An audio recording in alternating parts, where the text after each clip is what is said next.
J'étais jeune pasteur. J'ai commencé au bureau de la mission quand j'ai commencé mon ministère, puis on m'a envoyé au district de Cabaret. Et de là, dans ce district, il y a une zone qu'on appelle Casal. Jeune garçon, je m'y suis rendu, j'ai prêché l'évangile, et voici qu'un jeune garçon qui m'écoutait a décidé de se faire adventiste. Mais son père est Ougan. Le père a déclaré,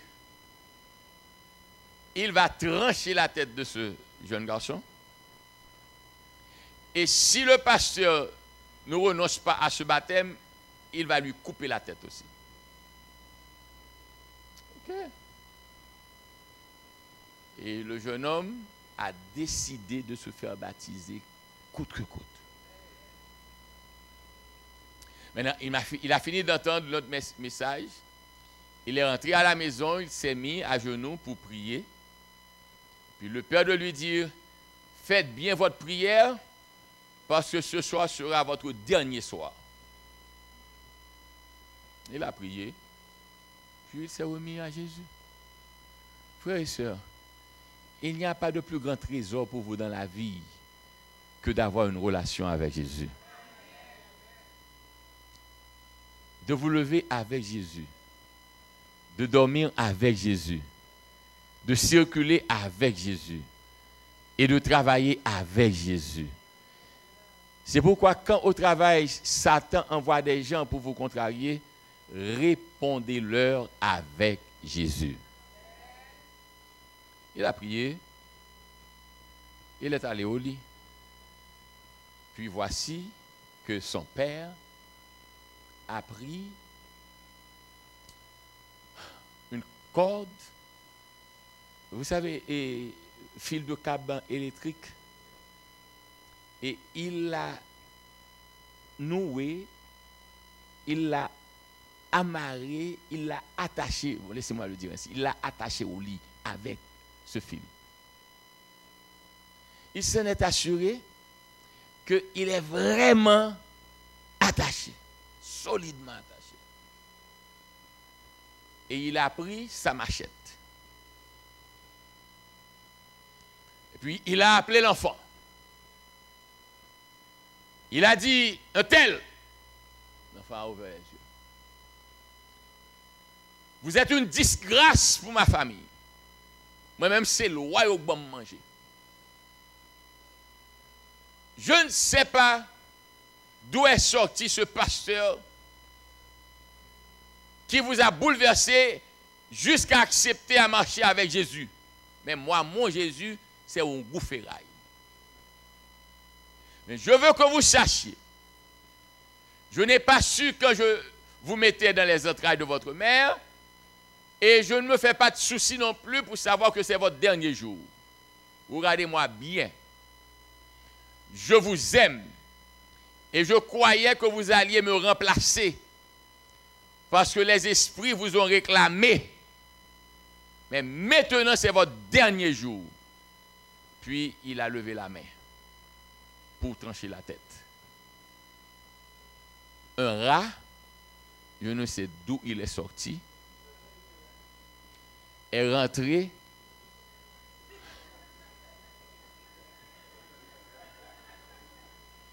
le rat n'est pas seulement passé, mais le rat est rentré et monte. Et lui maintenant commence à piaffer. Il est tombé et il a fendu la main sur la lame de la machette. C'est les voisins aux environs de minuit, 1h ont entendu « Et le fils est attaché, il ne peut rien faire.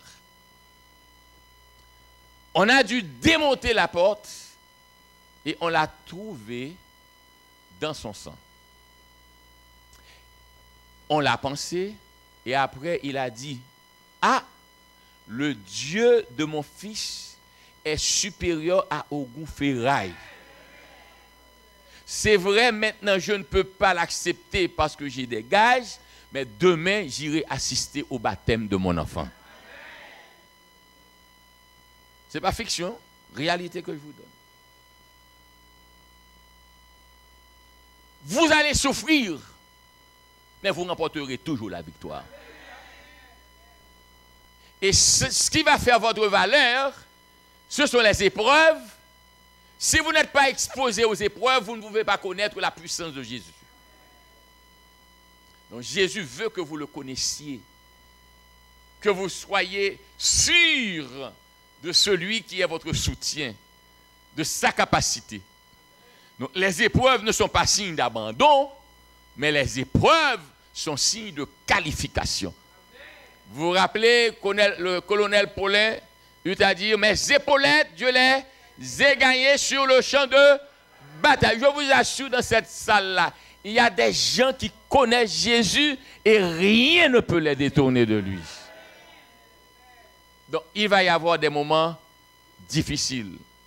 Mais, celui qui persévérera jusqu'à ce que vous soyez capable, jusqu'à ce que vous soyez en mesure de supporter. Non, frères et sœurs, vous qui avez été baptisés, vous qui avez accepté Christ, ce doit être jusqu'à la fin.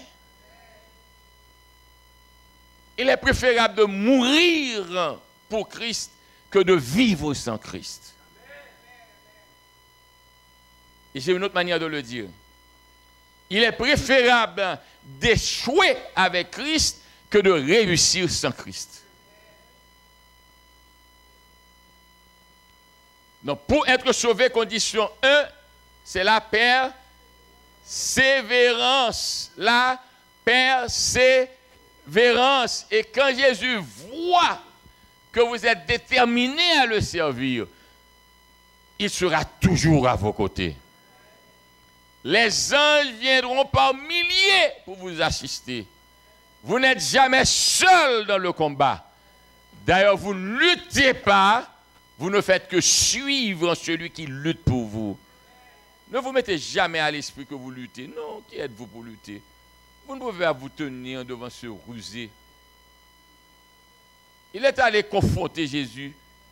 Il sait que Jésus l'a battu au ciel. Il est descendu. Il n'a pas eu honte de venir l'attaquer comme si Jésus l'oubliait. C'est pourquoi Jésus lui a dit, retire-toi de moi, Satan. Il est écrit, tu adoreras le Seigneur ton Dieu et tu ne serviras que lui. Gardez mon cheval, ressort avec moi. Me demander de me mettre à genoux devant vous. Avez-vous oublié? Alors laisse-moi te rappeler. Je suis Dieu et tu es créé pour m'adorer. Et c'est ce Dieu-là qui vous choisit. Au nom de Jésus, vous pouvez dire à Satan, Satan, je n'ai pas peur de vous. Quoi que vous fassiez, au nom de Jésus, la victoire est déjà assurée. Donc, j'aurais aimé, s'il vous plaît, j'aurais aimé que vous le compreniez. Je ne vous invite pas. Il peut y avoir de la joie seulement. Gloire à Dieu. La vie douce seulement. Gloire à Dieu. Mais si Dieu décide, et n'oubliez jamais, ne comparez jamais votre vie à la vie d'un autre. Dans l'église, nous sommes tous frères. Mais notre relation avec Jésus doit être unique.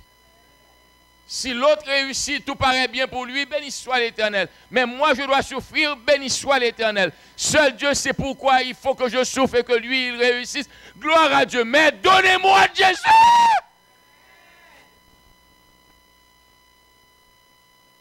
Je veux de Jésus. Donnez-moi Jésus. Donc, celui qui persévérera sera sauvé. Nancy, jusqu'à quel point? Amen. Lutte continuelle. Donc, la première étape, c'est quoi? La persévérance dans l'épreuve. Matthieu 24, 11 à 13 dit, plusieurs faux prophètes s'élèveront et ils réussiront et ils séduiront beaucoup de gens. Et parce que l'iniquité se sera accrue, la charité du plus grand nombre se refroidira. Mais celui qui persévérera jusqu'à la fin sera sauvé. C'est toujours la persévérance, hein? Mais laissez-moi